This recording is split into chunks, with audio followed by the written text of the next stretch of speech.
So, Justin, hey, it's going to be a duo cast today. How you doing, buddy? I survived my Monday. I don't think I could say the rest for anyone really. Oh, did you also break out of prison today? In my mind, yes. I broke out of my mental prison. You broke out of your mental prison. Well, this bit went a little bit differently. Now it feels a little bit more like philosophical. But hey, why don't we talk about?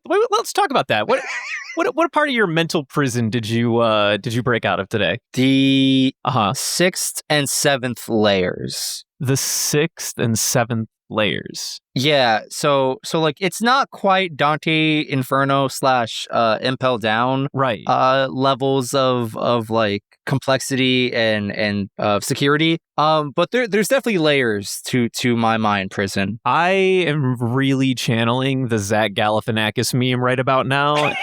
As I am listening to you try to describe what you meant when you said I broke out of my mind prison, the 6th and 7th layers.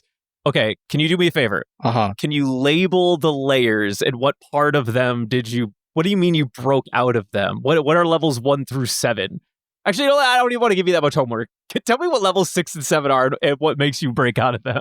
Okay, so like what's funny is that my mind is very unique and I can't tell what's up or down sometimes. Right. So I don't know if I'm descending or ascending. Like I don't know if you have to break out by digging deeper or digging upward, you know? Right. To be determined. But what I can tell you is level 7 was basically like the Tron universe. Okay. And it felt like a really complex game of Pong. Right. Of course. That I just had to win. And then level 6 is, surprisingly enough, it's me and the copies of me, but they're all different personalities. And it was eerily reminiscent of that game we all used to play and Jordy kind of made us hate. Yeah, Overcooked. Overcooked. Yeah. Yes. It was like Overcooked. Right, of course. Because despite never working in the restaurant industry, my 6th level of mental prison really wants me to be there, I feel like. So it gave me the Overcooked treatment. What are you talking about? What does this mean?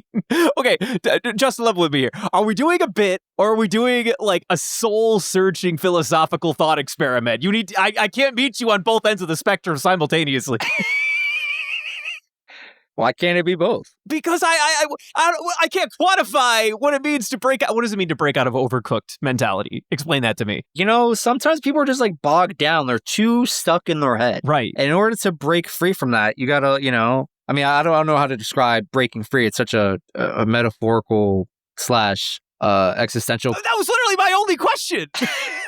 I mean, it's like, is there for everybody, man? Like, some people could just be like, all right, cool, I'm stuck in my own thoughts, I'm spiraling, I'm circling the drain. I'm just gonna fucking walk out of here and just, like, be free. I'm circling the drain. Me right now. You are making me circle the drain. My drains are just a little bit more complicated. It's got levels and shit. Oh, yeah, you have drains, like, on the walls, on the ceiling, maybe. Like, we don't even know how the water gets up there, but it does. It sure does. Exactly. Uh-huh, right, okay. You know, I don't even know why I ask the questions that I ask. Why are we put on this earth? To suffer, I think, because let's see here. Christian lost his voice. Okay. You were given hives. Oh, that stinks. This is true. I did suffer from some hives this past weekend. And I had a day at work where it felt like anything I touched exploded in the lab. The capsule machine, the capsules themselves. I did drop a couple vials. I did knock over some ingredients too. Anything else I almost broke? Some beakers, maybe? I don't know. It was just a bad day at the office. Oh, well. And then there was Devin. He's serving the people in form of Mega Millions and gasoline. He's got the raccoons around him. He's got trash pandas. He's all right. Yeah. Although Devin did send me a message on to spread it out on his behalf. And I quote, "Just give me an honorable mention stating that Devin missed out this week due to hearing a Japanese voice actor saying, Devin-sama, causing him to pass out due to blood loss via nostril." Oh. End quote. So he watched the episodes, but he wasn't able to be here this evening. I guess so. Oh, that's crazy. Well, speaking of the episodes, we do actually have a One Piece podcast, believe it or not. We should probably go to the summary. Let me make sure I'm still recording. Yeah, you go do that. I'm gonna go check out my laundry. Imagine if that last 60 minutes of brain rot wasn't recorded. Man, we'd have to throw out this whole fucking podcast, wouldn't we? Justin, you didn't respond to me.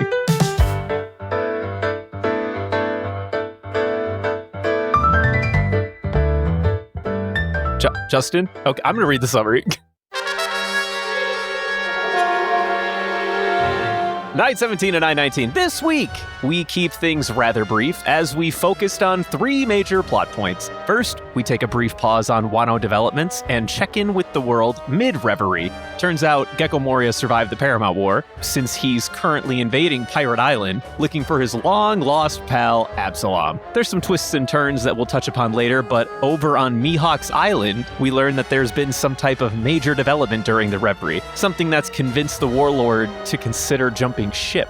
Back on Wano, we bounce around from each of our allies as everyone does their part to plan for the raid, while Shinobu and Nami are sneaking around on reconnaissance. The others are seemingly on recruitment duty, with each crew having their own unique ways of doing so. Lastly, we check back in with Luffy and Kid, and they're doing absolutely fine, truly making the best out of their prison sentences. I fully expect them to become reformed members of Wano's society in no time. I wonder what Act 2 of Wano has in store for us. Dude, imagine if we get done with the end of, like, Wano Act 2, and it's just Luffy and Kid being like, honestly, like, maybe we want to join Kaido after all. That's the reform. I could see that for Kid. I don't know if I see that for Luffy. You see that for Kid? Really? Listen, my man he's lost an arm. He's been absolutely waffle stomped by the man known as Kaido. Like, I mean, literally. Listen, Hawkins joined him. I don't know if anyone else has joined him. X-Drake joined him. And I don't know if there's anybody else beyond that. I'm just saying, there's a lot of, worst generation people joining the Kaido bandwagon. And maybe Kid is the next one up. I don't know. I hear you, but also literally his line was, at the end of last week's episodes, was, I will get you, Kaido, or I'll get even with you, Kaido, or something to that effect. Like, he mirrored Luffy. If Luffy's... Listen, there is plenty of time for him to have a change of heart. He's going to have a change of heart? I don't know, dude. I think he's just as stubborn. He's gonna be in the same position that Luffy was once in, like 2 weeks ago, and be like, yeah, I don't want the smoke, bro. Just give me a smile. We'll call it even.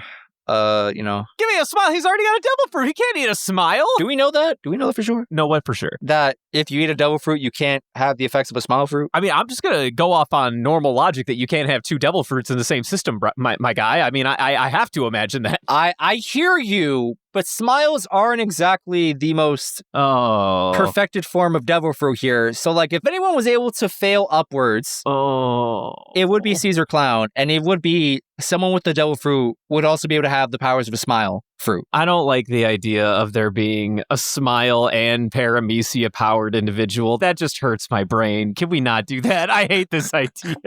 I'm just saying, man. What was that guy's name from Zoe? Sheep's Head, Sheep's Bay, whatever the fuck that guy's name. Sheep's Head. I think, Mr. Horn for Hands would be, I don't know. I think any other devil fruit power, traditionally speaking, you'd be looking kind of sick. All right. Like imagine Gum Gum. I mean, it can't be Gum Gum, but imagine in the world where Luffy doesn't exist, Gum Gum pistol, but with a ram horn at the end of it. Yeah, right. Actually, speaking of Sheep's Head, this is actually a somewhat good segue. One of the things we did get in these set of episodes is we finally officially met King and Queen, which is really wild because this is canonically in like the manga chapter where we met King and Queen. Mm-hmm. However, this is not the first anime appearance we've had of King and Queen. I don't know if you knew this. I had to do a double take. In one of the episodes after meeting Kaido, Dragon Kaido, it explains, it's like right around when Jack came around. It shows the army of Kaido and their forces or whatever. And literally King and Queen are just marching in this single file line with the rest of Kaido's goons. And I'm just like, huh? We're showing King and Queen in this set of episodes. I honestly couldn't believe it. I was like, what are we doing, people? So apparently at some point, and I didn't even realize this, the anime basically chose to show King and Queen early before their official canonical releases in this set of episodes that we were supposed to get, where we actually get a little bit of personality behind them because they actually have voice lines and drive and merit. And I was wondering if anyone was going to catch it the week that we had it, and no one said a fucking thing, so I just moved right past it. I certainly did not catch it, obviously. I will show the clip, or at least a still image of the clip, and bring it into the Discord or something, because I think that that's just fucking wild. The fact that the anime was yeah, look, let's just have King and Queen in this marching lineup or whatever, and then just not say anything about it. And only the people who know are gonna know. And it's Yeah, but also, why'd you do that? The world may never know. The world may never know. But the reason why Sheep's Head is relevant. So, it's a sad thing, Justin, not having our resident newbies on this week, whether it be Devin or Christian. I think it's finally time that you and I explain to the audience a little bit of the motif with Kaido's crew. Because at no point did Devin nor Christian ever sniff out the gag that goes on with Kaido's crew. And what's really interesting is when you merge the Kaido relationship with Doflamingo. So for those that are unaware, Kaido does in fact have Jack as one of his subordinates, which, at first glance doesn't really mean a whole lot. But when you throw King and Queen into the mix, you're like, oh, he's got Cards as his guys. That makes sense. And then you go the extra mile and you think about Doflamingo's crew, who is otherwise known as Joker. And then all of his major performers were, the Heart, the Spade, the Club, or whatever, more card-related shit. But what's also even funner is that all of these Smile users that don't have like one of those stupid names like Batman or Gazelle Man, all the Smile users are also named after card games, believe it or not. Right. Oh, shit, right. Including Sheep's Head, Hold'em, Speed, and Dobon, who we just got in this set of episodes. Those are card games? What the fuck? These are all card games. I promise you. Google every single one of them. They're all card games. Fucking Christ. I mean, Hold'em is easy because it's just Texas Hold'em. Yeah, obviously. Speed, I'm sure you've played before. That's a pretty common one. Never heard of it. You've never played Speed before? Dude, you're crazy. Not that I know of. That's wild. Okay, well, Speed is very popular. Unless I know it by a different name. I don't think it has any other name other than Speed, to be totally honest with you. There's also Dobon that we got in this set of episodes, and then Sheep's Head is also its own game. Sheep's Head being a card game is interesting. Yeah, just Google it. But it's very fun to me that all the Smile users that are not like dumb Smile usernames, they're all card games. So apparently Kaido, he woke up one day and was like, I have an identity and I am going to stick to that shit like glue. He has an identity. He's super individual. Everyone else of his crew, you guys are part of sets, part of her theme. Yeah, you're a part of a theme. You're definitely in a theme. Also, this is just a personal Brendan fun fact. At one point in time, I expressed to Christian that one of my newest favorite people that have entered the routine dub space, I actually was first exposed to them in this area of Wano. So there was a new actor by the name of Major... Hold on, let me look his name up really quick. Major Attaway. What a name, by the way. Major Attaway. So he is the voice of none other than Queen. And what's really fun about Queen, or rather about Major Attaway, is that he was once the genie in an actual Broadway rendition performance of Aladdin. And at some point, since he's retired, he's like, picking up other jobs, and he's like, yeah, I'm just going to start like dubbing anime. And can I tell you, brother, he's fan-fucking-tastic. He's one of my newest favorites of this entire fucking this entire arc. I cannot wait to have more fun with Queen, because Major Attaway is my spirit animal. He's right next to Sunny Straight. Let me tell you right now. For those keeping track at home, that guy plays Usopp. But just fun facts. Just an actual fun facts. Incredible. And I can't wait to see more about Queen. That's pretty much the whole crew. That's all the crew stuff I wanted to get into. We jumped a little bit ahead, but maybe we should start with where we actually started in these set of episodes, with the Moria and Perona subplot. Probably makes sense. Yeah. Shout out to Perona. Shout out to new cute HD updated Perona. Cute HD updated. With her bangs. When I heard that Jordy might make an appearance tonight, in my mind, I was just like, brother, he's going to come here just because Perona's here. For sure. Oh, what could have been, bro? What could have been? What could have been? What could have been? But why don't you recap for us what happened during the Perona Mihawk shit? Okay, so 917 opens up, entering Kuragaina Island, I think is the name of it, where Mihawk resides along with Perona. Mihawk's reading the paper. There's some big news happening at the Reverie, and it's got Mihawk. For a Mihawk, I would say spooked, but he doesn't sell it like he's spooked. He's just concerned, I guess, mildly. Yeah. And then Perona, is just doing cutesy Perona things, baking him breakfast, and then they're squabbling about it. And then she notices in the paper that it says that Moria is over at Full of Lead Beehive Pirate Island, where pirates love to party and shit, now ruled by Blackbeard crew. And she's like losing it because she's like, oh man, my big boss, my homie Gecko Moria, I thought he died in Marineford just like the fucking rest of us, I think. I don't know how he got away from Doflamingo there. Yeah, I do find it really interesting or funny that they were like, oh yeah, Doflamingo definitely killed him. And then they just kind of like decided to write it as, nah, that's not what happened. That's not how it went down. Maybe we'll get details about a secret epic battle that happened in the corner of Marineford, but somehow no one managed to notice. Yeah, maybe. I ain't gonna hold my breath. I think the only thing that makes sense to me is like Doflamingo was like, I mean, and I was told to kill you, but I also like chaos. So just like, go away.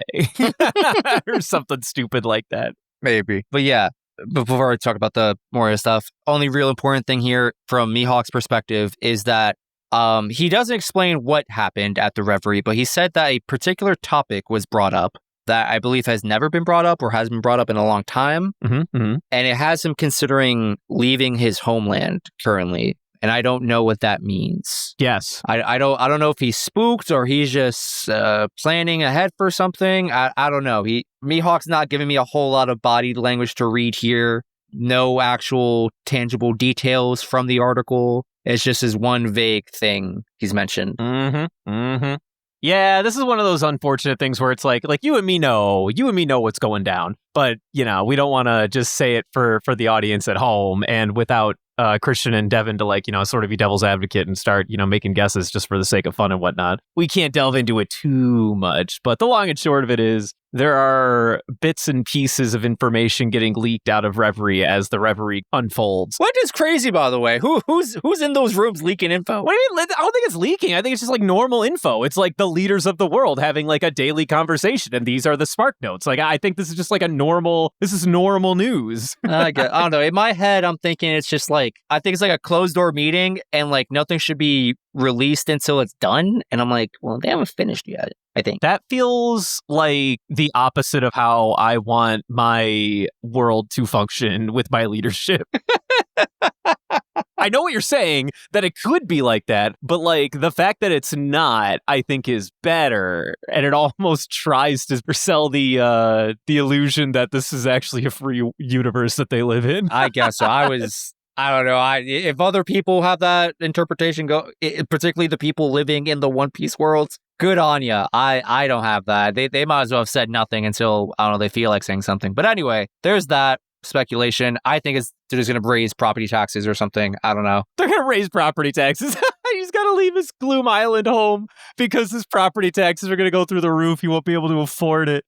Oh, wait. I like that. I mean, have you seen that castle? I'm sure he's paying a pretty penny for that. Nah, he's got to be doing something for that castle, right? Surely. Motherfucker lives in Nightmare Before Christmas land. So now we're back to Gecko Moria, who's invading... what do you call this fucking island? I just call it Pirate Island, but I feel like it has too many goddamn names. Okay. It does have a few different names, and I can expand a little bit on why it has so many names. So it is known as Pirate Island. That's like the nickname. Like the Japanese name for it translates literally to Beehive Island. Okay.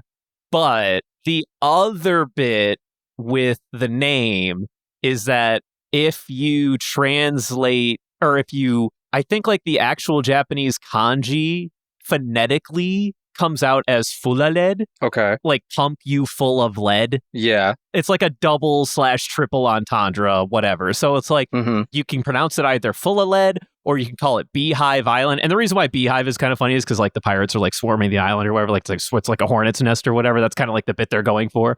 So it's actually a very layered joke, the name of this fucking island. But Pirate Island is fine. I've heard full of lead before because you call it full of lead. You pump it full of lead. Or you call it Beehive Island because, the pirates be swarming. I don't really know. I think it's totally fine saying whichever one, which I wrote them all down here so we could talk about it just so that, we could explain that to the audience. But I think like sometimes the sub will translate it as Beehive or full of lead. I think phonetically it's literally full of lead. Like the Japanese would pronounce it as full of lead. Gotcha. But if you literally translate full of lead, it comes out as Beehive Island. So it's like a, bit of a bit. Gotcha. Okay. Well, on Pirate Island, Moria is invading because he's looking for his homie Absalom. He ain't taking no prisoners. He's calling out Blackbeard by his government name. telling him to come outside. He's like, where are you, Teach? Get out of here, Marshall. Will the real Slim Shady please stand up? Meanwhile, Blackbeard's just big chilling with some ladies around his arm, just sipping something nice, I guess. Sipping on gin and juice. And I think, he's like talking from a window or on a speaker, however he's communicating. Yeah. Just yapping back to Moria. And then Absalom shows up. He's like, "Hey, boss, I'm here. I'm Gucci Gang. And he's like, "Whoa, hey, what, bro? We ever since we broke up, we didn't hear from you. I got really worried." He's like, "Nah, man, I'm chilling. I'm big chilling with this lady around my arm." He's like, "I had so much fun here. Like, I lost track of time, and I forgot to like let you know I was okay. That's totally on me." And then Moria's like, "Oh shit, if that's all it was, that's no big deal then. Well, great." And then Moria looks around. He's like, "Damn, I wish I knew that before I just started like slaughtering people. I kind of can't take that back. Sorry, by the way. My bad." And then they start yapping a little bit more.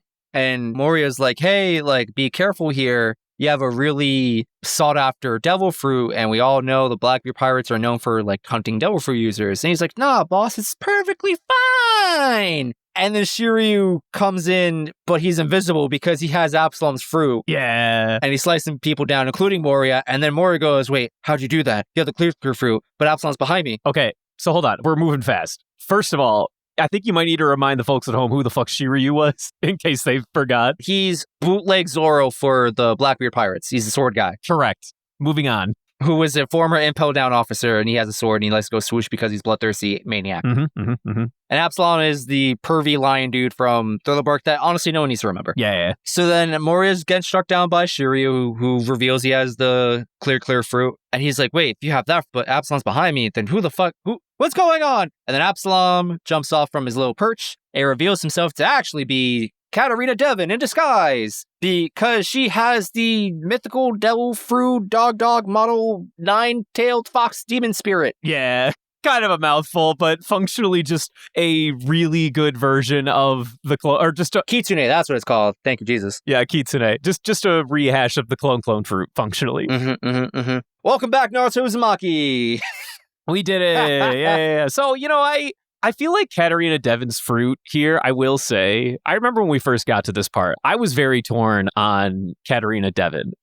Just the fact that we're reusing the clone fruit so, like, just in your facely. As far as we've seen, no distinguishable difference between that power and the clone fruit of any nature. Like, she doesn't get like fire magical powers or whatever the fuck a Kitsune actually does. She doesn't turn its Kurama from Naruto. She just has tails that I guess she can show off if she wanted to. And other than that, she just looks like a normal person and then turns into somebody else. And that's it. So yeah, I think I felt the same way when this first got released and was revealed. And I'm like, what are we doing here? Why can't we just bring back Bon Clay? Yeah, why can't we just bring back Clay? I think in my mind, the number one thing that really rubbed me the wrong way is that I don't like the idea of reusing devil fruits and also not having like the same negative side effects. Like, one of the trade-offs for Bon Clay's fruit when we meet Bon Clay is that he needs to touch your face with his right hand so that he can turn into you with his left. Like it's like a memory thing. Whereas right now with Katarina Devon, I guess we don't know limitations at all. So like the book can still be written that there will be limitations. But especially like when we first get introduced to this chick, we're just like, oh, okay. So she can just transform into whoever she wants. Probably whenever she wants. So it's just the clone fruit, but better. Cool. Nice. That makes me a little upset. Yeah, honestly, rightfully so. I don't know, man. I don't know what Oda's plans for the future are with her. I don't know if she's just gonna be like a Deus Ex Machina type character or whatnot. I don't know. God, I hope not. I fucking hope not. But hopefully Oda can surprise us. In a good way. Unfortunately, Moria does not have a good time here. Do you think he survives this too? I mean, probably. Let's be so fucking for real. Like, he's probably fine. My guess is that they wanted to lure Moria here for a reason, which maybe they just wanted his devil fruit. Ooh. Maybe they're like, dude, being able to control shadow, that shit's kind of fire. It fits the motif. You had a good idea with the whole undead army shit. I mean, let me take that. Yeah, like what if we could do it but better? Blackbeard just triples down in the darkness. He's like, listen, I control the darkness and the shadows. Yeah, he just wants to add to his fucking like darkness sort of bit that he's got going on.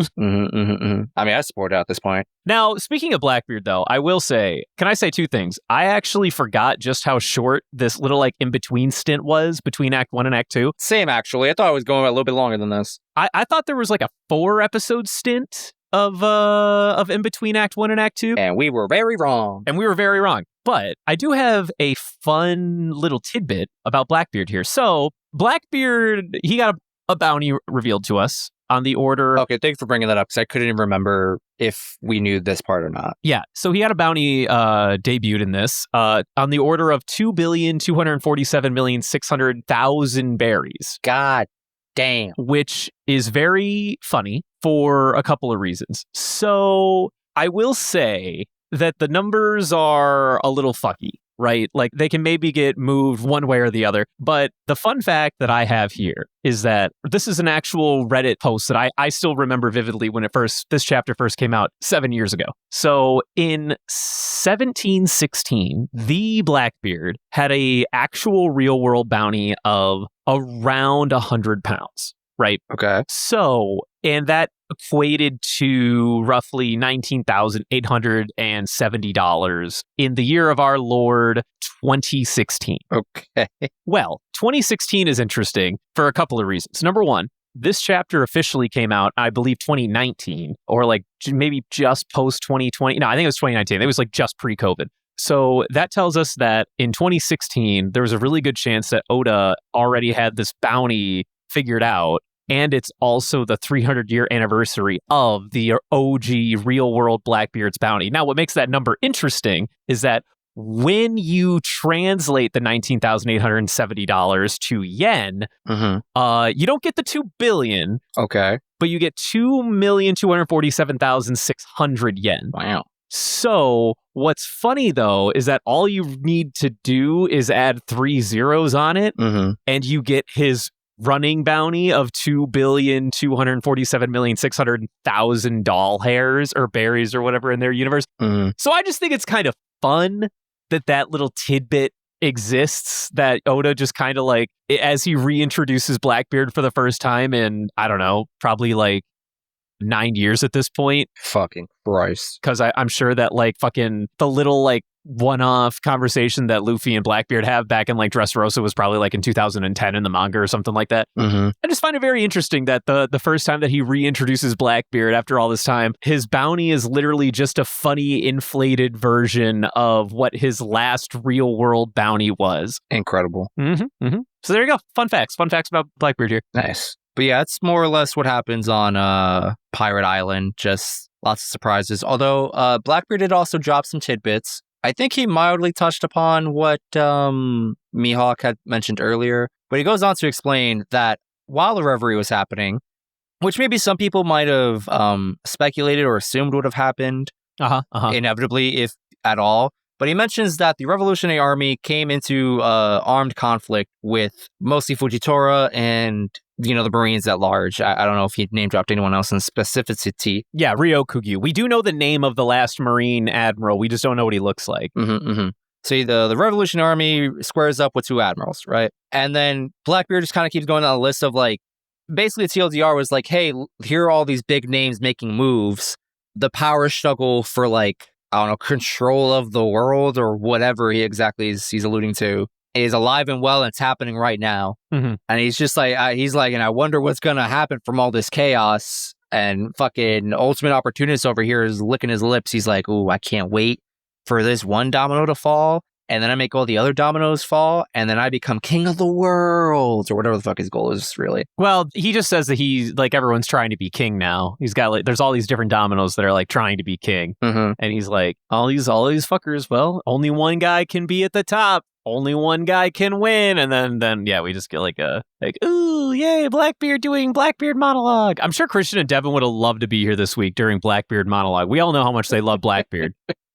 And they love Gecko Moria too. 2 of their favorite characters, actually. And they love Gecko Moria. Although honestly, I do like Gecko Moria. I think Gecko Moria is slept on. Now, I don't think he's as slept on as like Kuma. Like Kuma, I think is super slept on. I've always thought that. Oh, dude. The ultimate sleeper pick of all time. Brother, I had Kuma Stonks as my favorite warlord since the fucking day I saw Doflamingo walking with that weird fucking walk back in the day before Skypiea. Kuma Stonks were high. You know what happened to me? I bought Kuma Bonds back in like 2012 when he first made an appearance. I was like, oh, that's just a cool character. And then I just kind of forgot they existed. But then I was like, oh shit, I got Kuma Bonds, bro. I bet they've gone like super mega ultra plus from the war and economy and however the fuck actual government bonds work. But I definitely want plus. That's all I'm saying. Just saying. Need profit. Dude, Kuma Bonds were a solid investment is all I'm getting at. But I like Moria. Moria's a cool guy. I do hope that he's doing okay. I'll be interested to know what they do with this bit in the future. Maybe they really do just want to harvest his devil fruit. And in which case, Moria, I don't know what to tell you, but I think your ass is grass.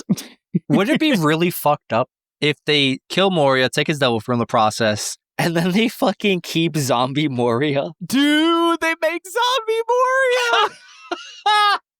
Wait, that would be sick, though. Talk about insult to injury, man. Really rubbing that salt in that wound. That would be fucking sweet, actually. What an ironic twist of fate. Poor guy. Dude, fucking leave Moria alone. He's just a baby. But after that, we just begin Act 2 and go back to Wano. Yeah, we just go back to Wano. We got Ashura Doji and Dogstorm. They're having like a bit of a stint. I actually really like this part of the episode too, because you know I did ask like Christian and Devin last week. I don't know if you were here for that, but if you weren't, I'll just give you the paraphrase. I was like, you know, now that we know that Ashura Doji is, you know, this Shuten Maru guy, so are they just gonna like, you know, catch up with them and be like, yo, we're here.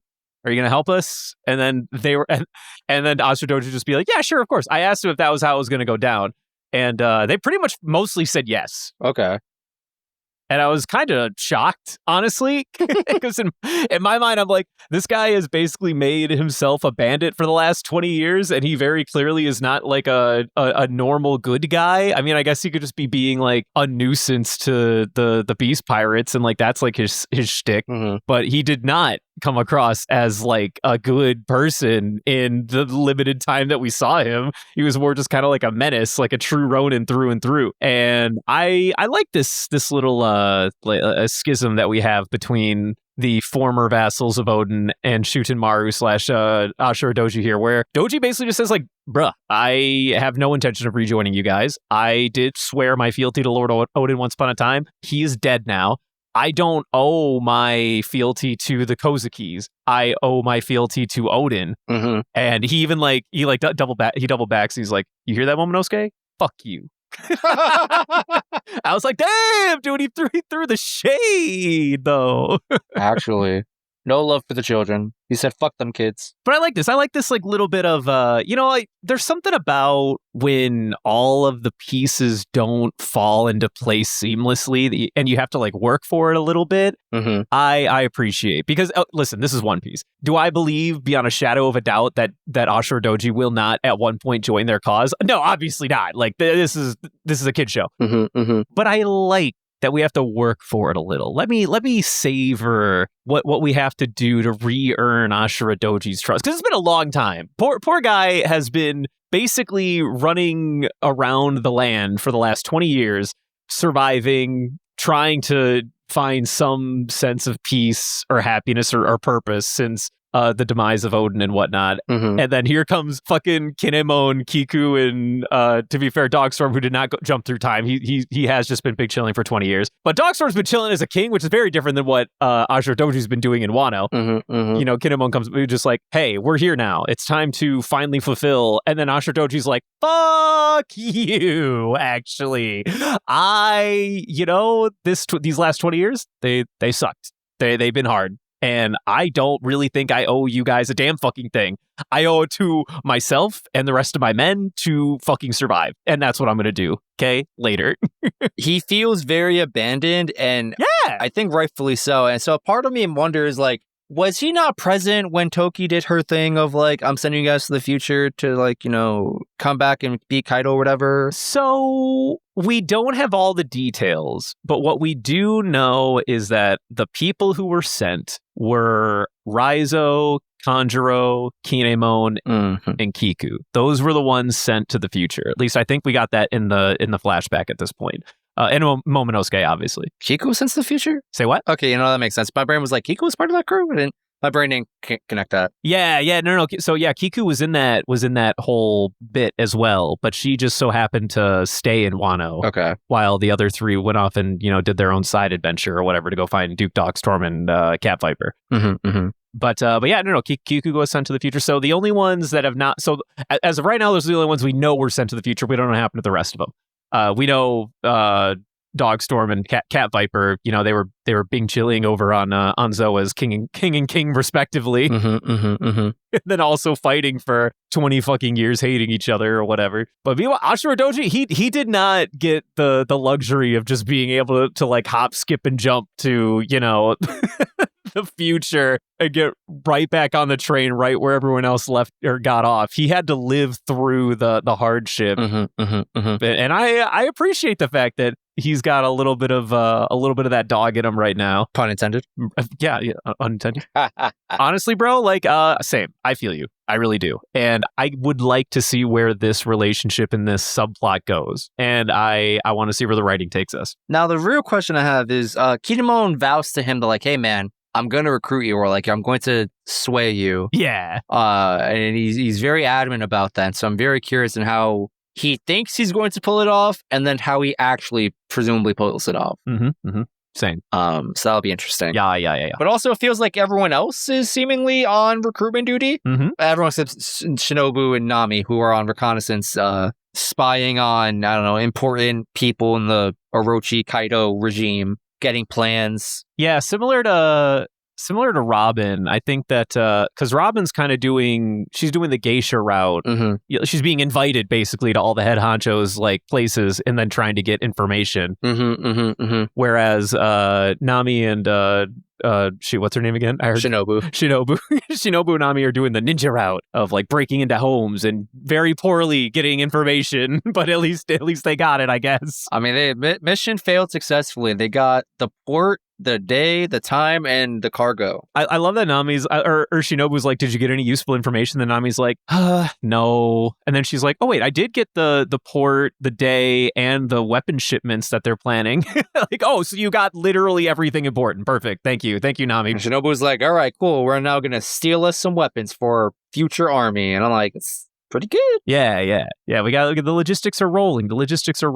Also, shout out to Shinobu and her phobia of sharp objects. What a fucking can I just be so fucking for real, dude? Like, what a wild bit, Shinobu. I kind of want off the crazy train that Shinobu is taking us through. But her fucking ripe powers and the stupid fucking like her gags are like low-key barely gags to me anymore. She's just fucking this up and pissing me off. Nah, Shinobu's great. Shinobu, what are you doing? Get your shit together. You're like one of the main ninja players here. Please act like you've been here before. I can't wait for Otama, the Konoichi in training, to inevitably somehow meet up with Shinobu and become the greatest female ninja Wano's ever known. I swear to fucking God, dude. I can't stand Shinobu right now. I mean, I don't hate her as a character, but like even the gags that she brings, I feel like make me cringe more than they make me laugh. I'm just like, God damn it, girl. Why are you like this? I don't know. I think a part of me appreciates how much of a mess she is. Something about it is funny enough. Yeah, even fuck-ups can get through in life. Yeah, that's a really sound message. Hey, listen, I'm a living example, all right? I feel seen. Oh my God, stop. You're killing me. You are not a fuck-up. Shinobu, she might be a fuck-up. This is not whether you win by an inch or a mile. Winning is winning. Yeah. So anyway, yeah, the rest of the squad is doing recruitment. Sanji's just talking to the ladies, making soup. What a guy. I can't tell if that was supposed to be a recruitment effort or he's just like, nah, bro, I'm just living my soba cart dream. Nah, he's literally just making soup. Yeah, he's making soup. He's just making soup. He's absolutely just making soup. He's like, recruitment? Nah, bro, I got a soba noodle to make. Now, to be fair, he is encouraging crowds to help, mask the movements of the rest of the team as they slowly pass on the hidden messages of the Kozuki to all of their would-be allies. Okay. Or what they believe to be their would-be allies, the ones with the crescent moon on their ankles and whatnot. Which, in my mind, is also kind of like, okay, you telling me that, like, so many people have this crescent moon thing and no one sussed out that they might be, like, the rebellious Kozuki supporters? Or at least part of, like, some type of gang? Like, no one's investigated that? Yeah, like, I don't... Part of me thinks that that's a little silly. Like, maybe they don't know how deep the rabbit hole goes, but they're just like, yo, y'all Yakuza? What's going on here? Yeah, it is very funny to me that they got away with holding this secret, like, oh, yes, all of our allies have the mark of the Kozuki, the very obvious crescent moon that literally just translates to our clan name. Like, cool. So no one sussed that out at all. No, like nobody.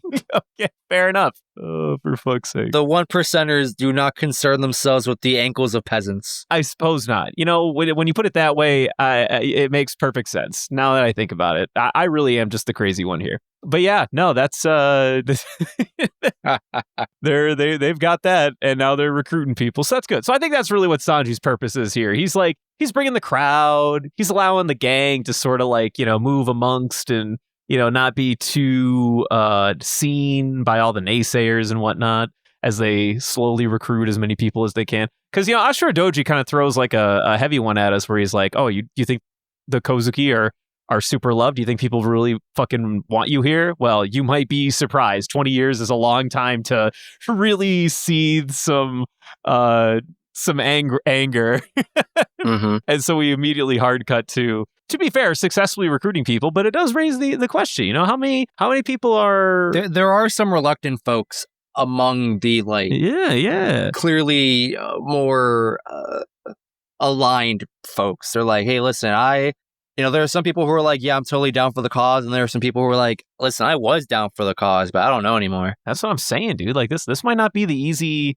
And like they're all like, well, where are we gonna get fucking weapons? We don't even let us do fucking karate classes anymore. Like, I don't know how to do anything. It's been 20 years since I fought anybody. And then meanwhile, this other guy's like, I don't care. I'll do it with my bare fists. I'll figure it out. Oh, all right, cool. Good for you, buddy. Very valid. Oh, by the way, Tom was okay. I just wanted to put that out there so that everybody knows. Shout out to Tama being okay. Shout out to Tama being totally fine. That is the most important bit of news in these 3 sets of episodes. My girl is okay. Most important. She is unfortunately back in her home with the poison water and the rundown shack. But hey, she's got Bumbuku next to her. So all is mostly, well, she's got Chopper and the Dr. Ming gang on the case. She'll Miyagi and Tristan. They got the animal trio, the 3 furry MDs. She's gonna be okay. The 3 furry MDs. They do be the 3 furry MDs. Let's be so fucking for real. So Tama's okay. We formally introduce ourselves to King and Queen, who are some type of superior to Jack, as Jack refers to them as big brothers. And King and Queen hate each other, seemingly. Never seen that one before. And also they dunk on Jack as little bro, too. Yeah, they do. It's so funny how Jack goes from like one of the most menacing characters in the series upon introduction, and then he just gets punked out by everyone. Yeah. No respect from Queen, no respect from King. My man trembles in the presence of Kaido. Well, I mean, it is Kaido. Like, everyone should tremble in the presence of Kaido, to be fair. I mean, okay, fair enough. However, like, bro, he's on your side. Why are you scared? Well, he was scared when he was drunk. He was like, oh, no, Big Boss is out here and drunk. Oh, no, Dad's got the belt. Dad's got the belt, and he's been drinking. That's never a good sign. That's fair. That's fair. These are bad combos, my guy. I think you really underestimate Jack's position here. You know what? Maybe you're right. Maybe I was too hasty in my judgment of Jack. Yeah. Like my man see what happens when Dad has the belt and a couple too many to drink from afar. He doesn't want to be underneath it. Right. I forgot one point going back to the recruitment thing. This recruitment poster, or whatever you want to call it, of art, I guess. I don't know what you call it. What does that mean? Did you not get subtitles for it? I don't. Maybe I missed it. Maybe I was too enthralled by what the heck does this mean? Okay. All right. So There were two newspaper articles that came out in the set of episodes, just to, like, move the subplots along a little bit. Kazaburo, the slasher, was the gentleman that was being homaged in that article. So they basically got a wanted poster, similarly to how Zoro got one. Ah, right. They have a Robin Hood guy, I think, going around. Well, there's that guy. His name is like Hitsumura or some shit like that. The Witching Hour boy is what they call him. Mm-hmm. And he's supposedly like a low-key Robin Hood, stealing from the rich and giving it to the poor in the midnight hour or whatever. So we don't know much about either of these guys yet. They're just kind of like introduced to us as like, hey, they're like, extra. We got Kazaburo, the massacre. He's just like fucking he's murdering people with a smile on his face. Run for the hills, people. And then the other one was this Hitsume guy who's just kind of like, right. So we have Robin Hood and serial killer. Yes. What a week for news. What a week for news, actually. No, but I was talking about like in the recruit. I mean, maybe this is tailored to it, but when Usopp, among other people, are like slipping these, recruitment papers into their allies' coats, mm-hmm. They pull it out and they just see like some funky paintbrush art looking thing. Oh, yeah. And I'm just here like, I guess if you know, obviously, but also, what the fuck does this mean? So we have not really been explained it yet, us the audience, but yeah, supposedly if you're a member of the Kozuki Alliance, like the whole point is that the image doesn't mean anything unless unless you're in the Alliance. So that's supposed to be a whole bit too. So if anyone out there who hasn't seen past these episodes and is watching along with us for the first time, if you have any insider info or any type of like real world cultural knowledge that seems relevant, feel free to let us know about it. Put some pieces back together, really, really mm-hmm. Detective Conan this case. Detective Conan this bitch. I don't know why that was the first detective I thought of. I could not think of a single, but like who? I could have said Sherlock Holmes. I could have said Olivia Benson. No, I said Detective Conan. I mean, it's an animated anime, so it makes sense. I guess so. All right, but the final shit that happens in these set of episodes is, of course, the jail. We catch back up with Luffy and Kid, who are, they're being kids. They're fucking around. I don't think I've ever seen anyone have such a pleasant prison experience before in my life. Honestly, not even the people who go to like low-level crime prison where they get like a bunch of like extracurriculars and access to things. Yeah. This is nothing. These guys are having a blast. They're honestly, I feel like they're having a fantastic time. They're at camp. They are just at camp. They have Sea Prism Stone handcuffs. And they're still, yucking like 500 rocks an hour or a day or whatever the fuck it is on the stupid fucking boat. What I love most is at one point when they throw their last rocks on the boat, and some like goon is like, dude, bro, like we can't take anymore. And then Kid's like, well, then fucking get another one. What the hell? You fucking slacker. He's just like, I'm sorry. Oh, what a good bit. I love that they're doing this. We got two new gang leaders incoming, clearly. I love this like little like moment to see Luffy and Kid, finally actually having an earned rivalry as opposed to like, back in Sabaody, it always felt like forced. Law, Kid, and Luffy were like made to be somewhat rivals, like soft rivals, but it never felt... Yeah, just by like juxtaposition of each other. Yeah, exactly. But now we actually have like something to sink our teeth into, an actual like character-driven mentality. They're both very strong-headed individuals that refuse to be not the heaviest hitting member in the room, and I like that they play off of each other. I think it's very fun. And then also the bit where they both eat the spoils of their labor and then become super plump versions of themselves and then proceed to go through digestion, which in my mind, I'm like, okay, Luffy, yeah, you've done this before. You're made of rubber. I don't know. Rules just don't apply to you. But the fact that Kid did it too, and we just like don't flinch, we just don't even flinch, is just fucking hilarious to me.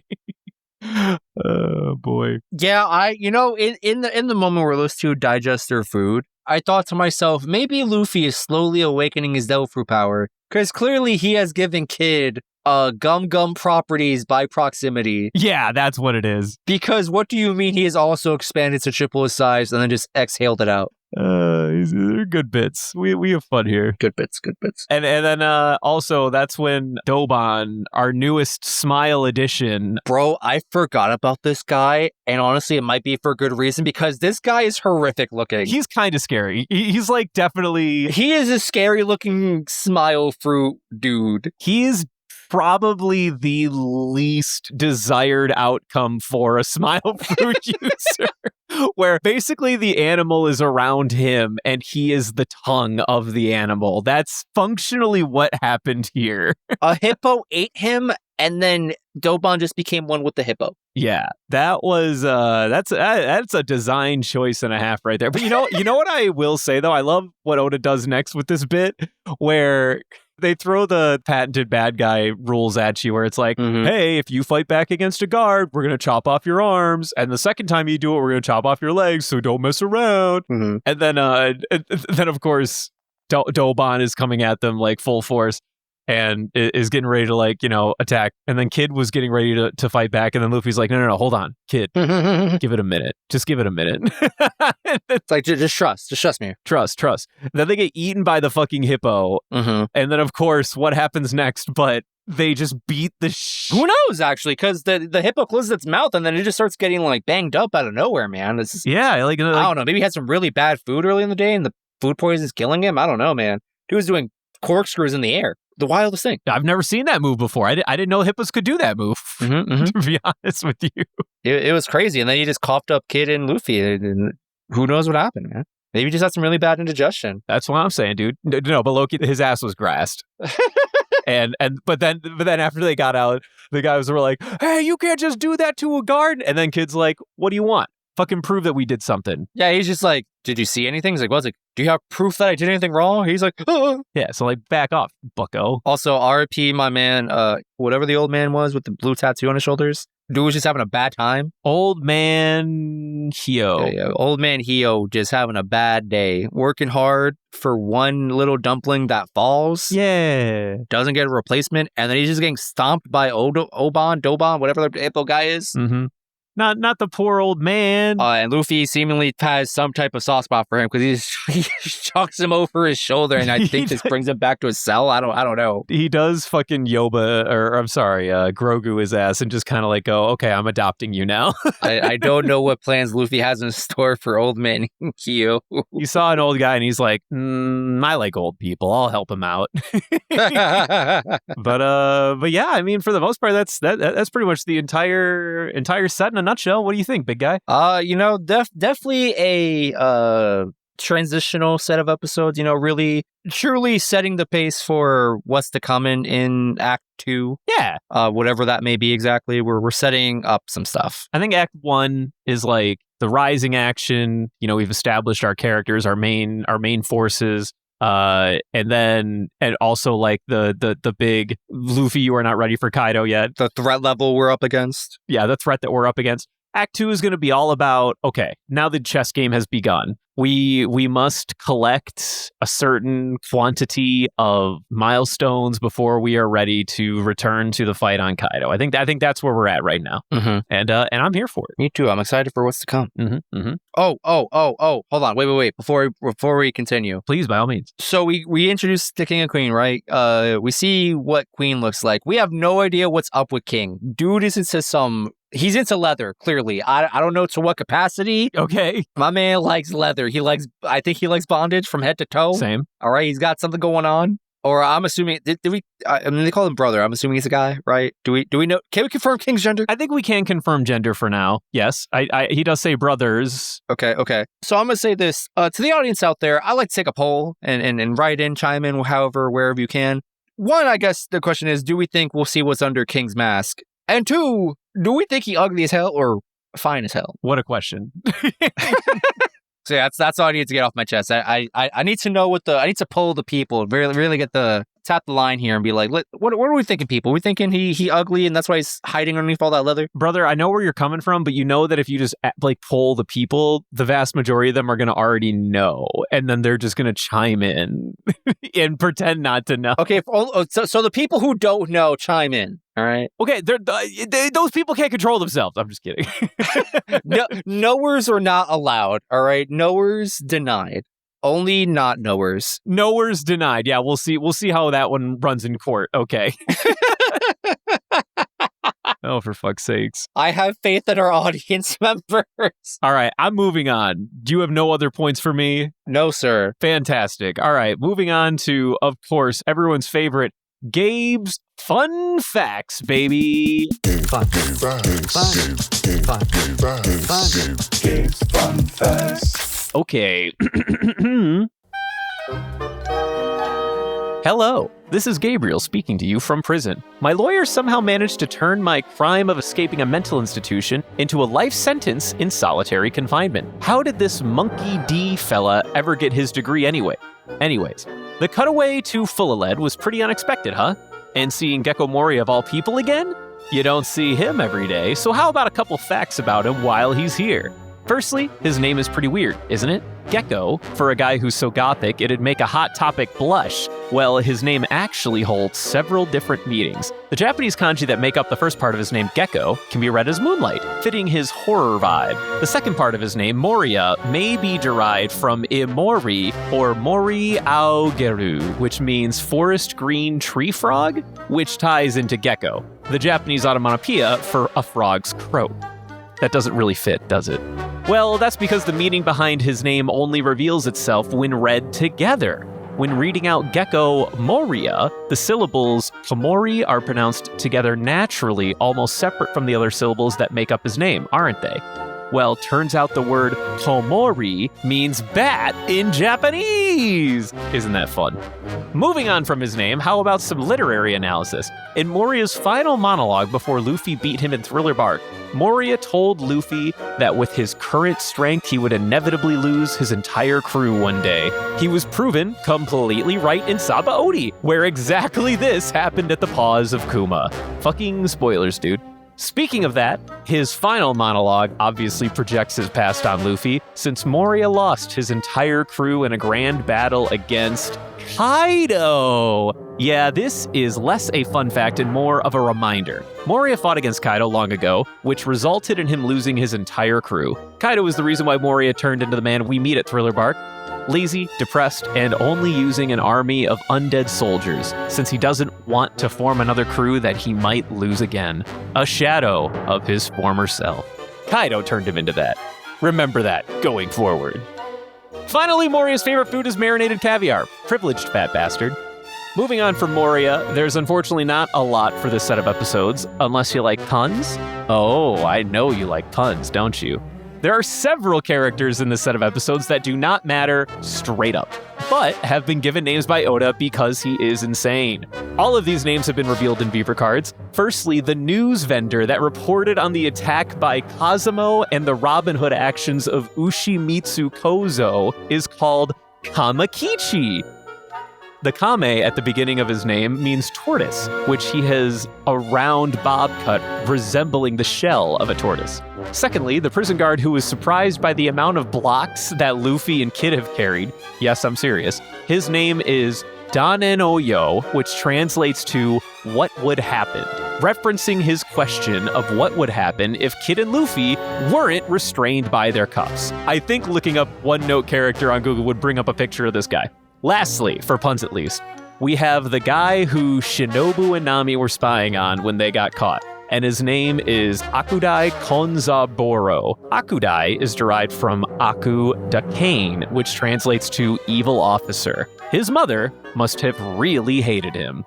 Moving on, we've been introduced to Kaido's other officers, King and Queen, who, along with Jack, make up the three face cards you can't find in any deck of cards, continuing the playing card theme of Kaido's crew. It's worth remembering that Don Quixote Doflamingo, Kaido's main weapons dealer and smile fruit supplier, bore the name Joker, which retroactively also ties him into this playing card theme. Ace has no ties to Kaido's crew, if you're wondering. Their playing card connection is a retroactive coincidence. Though, I did find this interpretation on Reddit by U/genomic equity, which I blatantly steal here. Kaido had all 3 face cards, and yet it was Whitebeard who held the ace.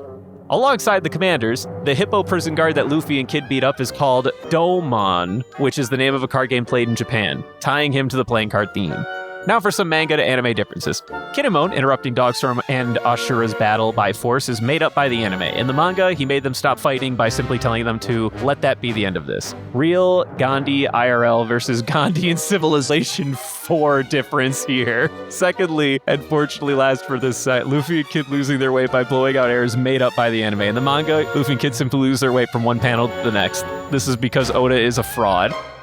I don't know. I like the way the anime did it. Honestly, I think the anime did it way better. Get out of here.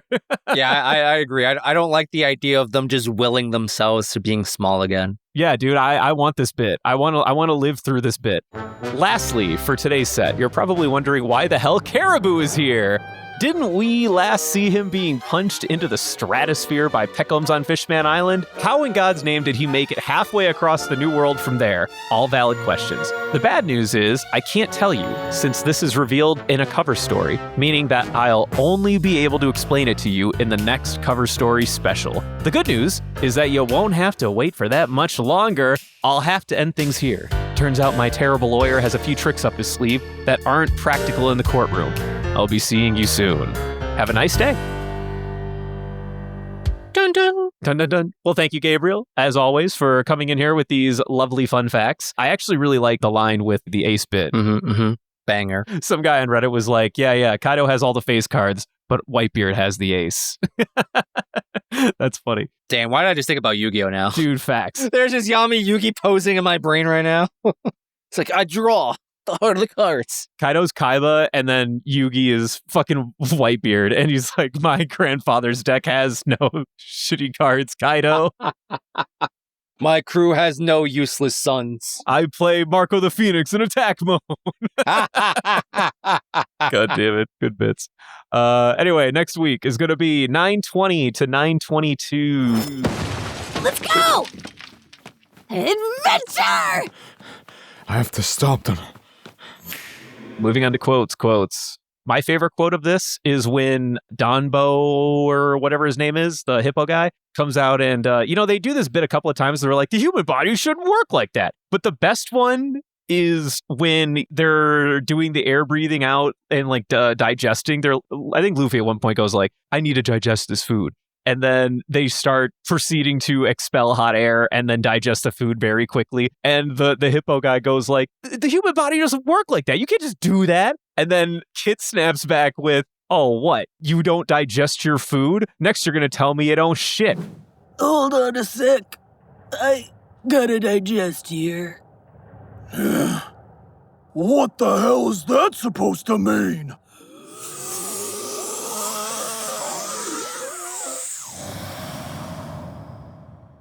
That's not how the human body works, you know. You don't digest your food? Next, you're gonna tell me you don't take a dump.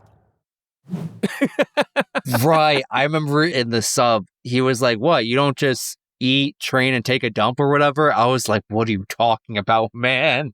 Just, I don't know what it is about that line, but it's good bits. It's really good bits. There was another decent one in there where, like, I think it's when they first start eating the spoils of their work in the jail cell, and like one guard is like trying to tell the other guard to like, yes. I just remember. He's like, try to like scare him or something. I don't know. Like we need to intimidate these guys. Say something. And then the guard goes like, make sure you chew your food or something like that. Yeah. I forgot. And then the guard goes like, what are you, their mom? How are we supposed to break their spirits when they're like this? Hey, say something to them! Oh, don't chew too fast. What? Are you their mom? That was good bits. That's good bits. I'm all in on bits this week. That's what I'm here for. That one was actually really good. That one really got me when I was watching. I can't believe I forgot about it. I think the only like serious quote I got is from Ashura Doji to Momonosuke specifically, when he's, doing his walk away, hot topic moment. And he's just kind of like, you think that everyone here is just ready to fall in line for you 20 years later, you've got another thing coming. And I'm talking to you, Momonosuke. Kozuki Odin was a man among men, one who I would proudly risk my life for as a samurai. He is the only one I served. I do not bow to the Kozuki clan. I owe this country nothing. Got that? Momonosuke. Also, very important that he does not announce him as Lord Momonosuke. He really has thrown away this tie to the Kozuki bloodline or whatever. He's just like, you're another fucking punk to me right now, all right? It's been 20 years and shit sucked. I got nothing to say to you. Yeah, like he's just like, you're just some guy's kid. You ain't shit. Royalty my ass. All right, you got anything? But yeah, I think that's it for quotes. That's it? Anything I would have remembered you covered, so God bless. We got all the bangers. Fantastic. All right, moving on to the Golden Ham. You know, I'll throw two ideas in the ring. Okay. I like Ashura Doji. Okay. Just because I really like the way his subplot is unfolding currently.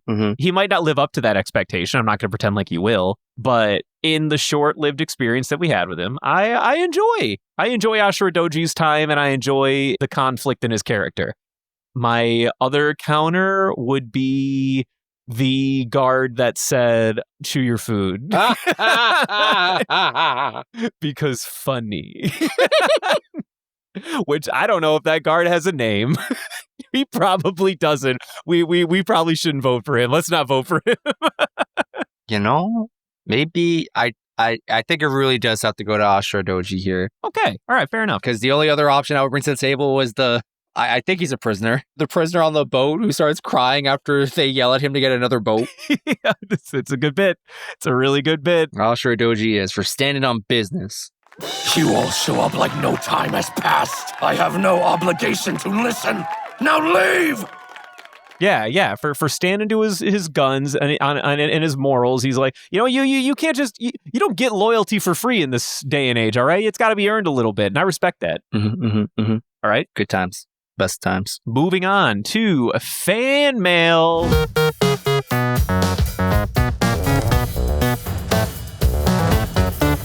What do you have for us, Justin? All right, got this. We got a letter from I don't know. We're gonna find out. Okay.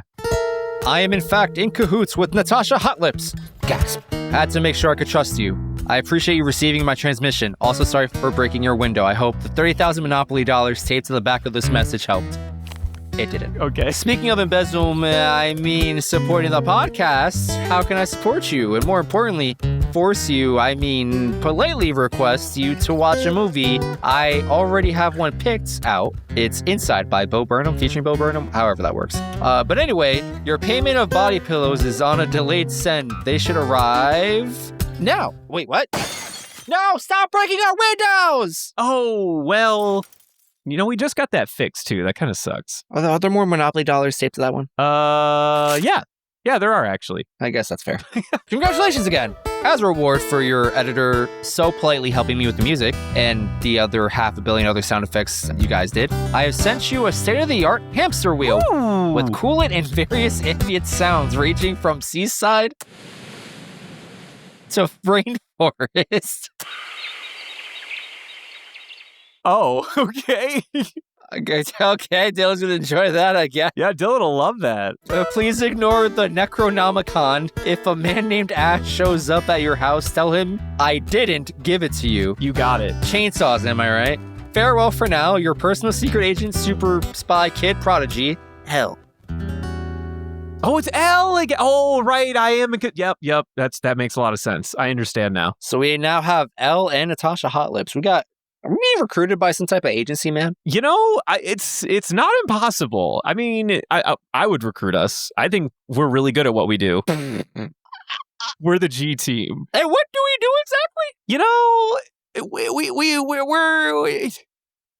We're a man of many talents. We're men of many indiscernible talents, let's just say. Remember that bit from Adventure Time where it's like I have an approximate knowledge of many things? That's what we are. Ah, yes. True. But like in actions form. Yeah. True. I am approximate, man. We have a near impeccable talent for almost being good at things. Can't confirm. Yes. Can confirm. You see? I've come second place in a lot of things I've done. Yeah. I'm more like fourth, but had to be like fourth billing tops, but it's okay. So yeah, thanks, L. The other part of your email that was not meant for this recording, I will be sure to forward it to my supervisor as soon as I remember to do that. So good luck. All right. Moving on to the Gorb Gab. Justin. Gorb. Do you mind sticking your hand in the gab here? Gorb. I don't know why I'm so hyped for this, but it's the Gorb Gab. Yeah, I don't know why you're that hyped either. What the fuck am I feeling right now, man? I cannot discern the texture. Okay. I'm not sure I'm afraid to pull my hand out. I need you to walk me through this, man. Okay. I'm just going to tell you what it is, okay? Are you ready? Okay. It's all the melted candy that I couldn't get rid of on Halloween, okay? So just fucking relax. Are there solids in here? There used to be. They're probably not anymore. Wait, did you throw them in with the wrappers on? Well, yeah. Okay. That's helpful, I think. I mean, a couple of them might have leaked or something, like sometimes like they can burst out of the wrapper, so yeah. Ugh. All right, well, I gotta wash my hands when I'm done with this. Yep, probably. But, a Crunch Bar, my favorite. Yeah. Despite it being liquefied. Let's see. Let's wipe all this chocolate off. Nope. Chocolate. It really helps the Crunch Bar experience when it's no longer crunchy, I would say. Yeah. Really subverts your expectations. It's a real expectation subverter. Yeah, exactly. Somewhere on this label, hold on, I think. Hold on. We got ourselves Vegapunks. Oh, Vegapunk. Dude, what are we Vegapunking? Hold on, I think I gotta open it up. It says Vegapunked. On the inside, it says spatula. A spatula. So we're Vegapunking a spatula. Yes. Now, I guess my question is here, a spatula, it's not that it's a loose term, but it has different, appearances in the kitchen. I'm trying to say cooking and kitchen at the same time. Help. Okay. In the cooking world. Right. So you have your hamburger flipper, like your Krabby Patty flipping spatula, right? Metal with some gaps in between, right? And then you got like the baking spatula where it's like a silicone tip and it's really good at spreading stuff and not letting it stick to it too well. I really need to tell me where you're going with this. I imagined the latter of what I just described here, the baking spatula, the one that's really good for smearing icing and things like that, mixing brownie mix and stuff like that. Yes, because I'm going to give my spatula the ripe fruit and essentially turn it to the actual spatula that Pudding had it all that time ago, where she cut a hole in a house. Oh, okay. I see where you're going with this. That's all I want. Okay, well, I'm going to turn our One Piece real. I mean, I do think that's a solid thing but I just feel like it doesn't need to be a spatula. Like, literally, you could just put the ripe fruit in. Did it need to be a spatula? No, but I want it to be. Okay, that's fair. I respect that. So you're just trying to make good on a previous gripe with the franchise. I'm making dreams come true, and mostly mine. You're making dreams, of course. Okay, that makes sense. Well, I would go with something a little more practical. Okay. If we're going food, energy, and just go straight up with the heat fruit, that feels perfect here. Yeah. You just have a spatula that you don't even need a pan for. You can just start cooking and just put a burger patty on there, let it sizzle, give it a really impressive flip. Sizzle the other side. Damn, bingo bongo. Burger done. Most people would think that it's best to cook things from the underside. Nope. You just set that shit on some wood and then you just sear it top down. Then you flip it once and you do the same thing to the other side. Perfect sandwich every time. Oh, you're taking the safe route. I just thought you just take your spatula, scoop up the patty, and just let it cook on the spatula itself. I mean, you could do that too. Yeah. You're like, listen, you want a smash burger? I'm getting you a smash burger in 0.5 seconds. Just brand it real quick. Yeah, exactly. I mean, there's more than one way to skin a cat, Justin. You dealer's choice. That's true. I appreciate the diversity and technique. What else could we do? Other things for the spatula, though? Shit. What if we made it like use like the gas fruit on a spatula. So you just like, maybe if you have a flame, like you always keep a lighter with you, and now you have a makeshift broiler just on your spatula. Which is basically the same thing I already said, just with less convenience. What else would we do that would be fun? We don't want the smoke fruit. That'd be stupid. I had an idea. I lost it. Okay. It was maybe smoking related. Hold on. Let me think about it. Smoking related. Yeah, smoking adjacent. The bis fruit wouldn't be good. That'd be stupid. I mean, I guess it would be. It's always cool to make biscuits, but like, why does the spatula need to make biscuit? Not in the way that I saw it in this series. No, sirree. I don't think there's any other good food ones. Like Mimi paramecias is what I want right now. I'm trying to think of some Mimi paramecias. What about the cloned fruit? The front side of the spatula you have to touch somebody with, but then if you smack somebody with the backside, you can change their appearance. Wait, run that by me one more time. Hold on. Okay, I've got this. Okay, but in my version of the clone fruit, it does not affect the spatula. It affects the person that the spatula touches. Okay, so hear me out here. Okay. I thought that's where you lost me. I was confused for a second. Okay, so you touch somebody with the front face of the spatula. Okay. This is like the best covert, like, fucking ops shit of all time. You touch somebody with the front face of the spatula. Okay. Now, how you touch somebody with the front face of the spatula? Easy. You just act like a foreign chef and, you know, you make an oopsie or whatever, and then everyone's like, okay, that guy's fucking weird, but it must be a cultural thing. Now, you can save images to the spatula on the front face and use those saved images on the back face of the spatula, and you can turn anyone into those images with the back face of the spatula. Next thing you know, you have like an army of people that aren't who you think they are, and man, that would just, the moral implications of that is fucking is horrifying. Actually, that's my clone fruit. Interesting. When I was trying to cook, I haven't come up with something solid yet. Right, but for meme factor, I just like the idea of my spatula just kind of being a magician's wand and just doing some wacky, wild shit. Right. And so I was like, you know what? Maybe it would be kind of cool if I just turned my spatula into a glorified flare with you know, the smoke fruit or something adjacent to it. But I haven't really landed on the exact idea I'm looking for here. But that's the kind of energy I was going for. Okay. Well, you know, we could also do another easy one in the dice fruit. We could just make the spatula also a knife. What if that was what we did? Maybe that is just the winner. You know, it's the most benign one. Like you just have a spatula that can now be a multi-tool in the kitchen. That's perfect. That's exactly what spatulas are for. I would love if I could just pull out. Hey guys, it's Billy Mays here, and I got a new tool for your kitchen here, and it's called the chop flip. It's a spatula and a knife in one. In one. Dude, wait a minute. The Billy Mays spatula knife? The chop flip. Get your chop flip now. For only 3 installations of $29.99. Call right now. For only 3 installations of $29.99, you can make the chop flip all yours. Listen to all of these fine individuals who have had nothing but good things to say about the chop flip. The chop flip took my youngest. That's a great notice you got there, you did, Sally. And if you call right now, I'll throw in a second chop flip absolutely free. Absolutely free. Just pay shipping and handling. Wait, this is a good bit. I like this. I got a new mini-series on her hand. Chop flip coming to an infomercial near you. Oh, we can milk this. We can milk this. Okay, I'm satisfied with the chop flip. I stand by the chop flip. Nothing will ever suffice. Do you got anything else to throw into the basket, Justin? Not even a little bit. That's that.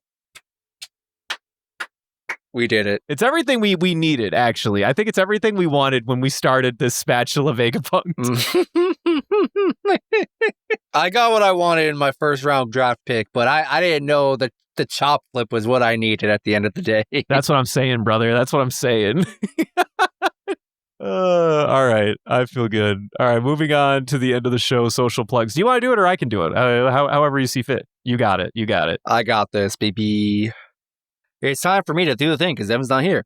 If you wish to support the show, consider signing up for our membership at pandasightings.com, where you'll get extra content like in-person recordings and vlogs. There's also a merch store where you can buy a little something for you or loved one. Please, the hamsters will eat us if they don't get fed. And I want to take this moment to mention a new, I guess 2 new things that popped up on our website.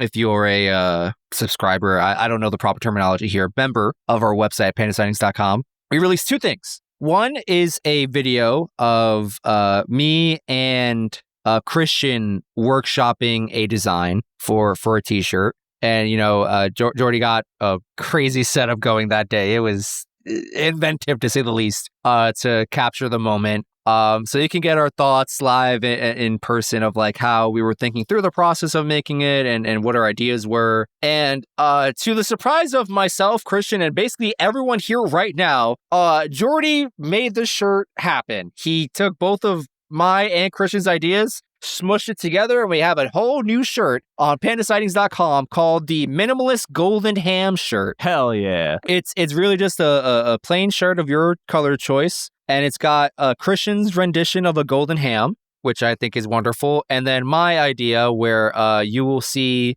the name up or the logo, the abbreviation. No, that's not the word. The acronym. Thank you. The acronym OPWAL around the cuff of the sleeve. So super minimalist for people who don't like, super showy graphic tees or anything like that. Or for people who maybe want something more subtle in their way of, showing their support and appreciation for us. So yeah, that's available now on pandasightings.com. I'm still trying to figure out the shirt meta. Like, what's the objectively best color to get the designs in? The shirt meta. Right now, I'm thinking between black and like the navy blue, but that might be a little too basic. But I don't know. I just like the way the bright colors on the graphics. Just work with a nice darker background. For people who are feeling really adventurous, we offer the shirt in a teal color. And by golly, when I tell you this is a very expressive, loud, and bright teal, I mean it. I don't know if I could pull it off personally, but I hope someone buys it and absolutely rocks this shirt. This is incredible. It almost hurts to look at on my screen. It's so bright. So if you want to be loud and minimalist, get the teal Minimalist Golden Ham t-shirt today. If you want to be loud and minimalist, by all means, get the teal version of our minimalist shirt. Exactly. But yeah, Jordy, I hope that was okay to say, because you didn't tell me, so now I'm telling everybody. Well, sometimes it be like that on this show. So if by the time this episode drops and you can't find the shirt I've described, I'm sure you can figure out what happened here. But surely that wouldn't happen. Yeah, surely not. All right, well, Justin, do you think we're good here? I think so, and hopefully no more plague us next week. All right, well, with that being said, I'm going to use this as an opportunity to bounce because I got to go patent the chop flip like yesterday. I think I'm going to be a millionaire. Hell yeah. Go get that patent, bro. Go file that shit right now. I'm a little surprised that like you're not trying to get in on this because I had no intention of including you, but the fact that you're like super chill about it is kind of weird. Wait, what? What? You're not even going to give me a percentage of intellectual property here? A little bit of credit? Not if I patent it. If I patent it, it's my shit. Get out of here. You can't give me a footnote in the patent, bro? Come on, nothing? No, absolutely not. Because I want the money. I want all 3 installments of $29.99. Well, you know what, Brendan? You can keep your chop flip. Me and Christian will have the Minimalist Golden Ham shirt, and no one can take that from me. You know what? I accept that. We'll see who makes more money at the end of the day. Have a good night, kids. Have a good night, folks. They need to know. They need to know why Caribou is on Wano.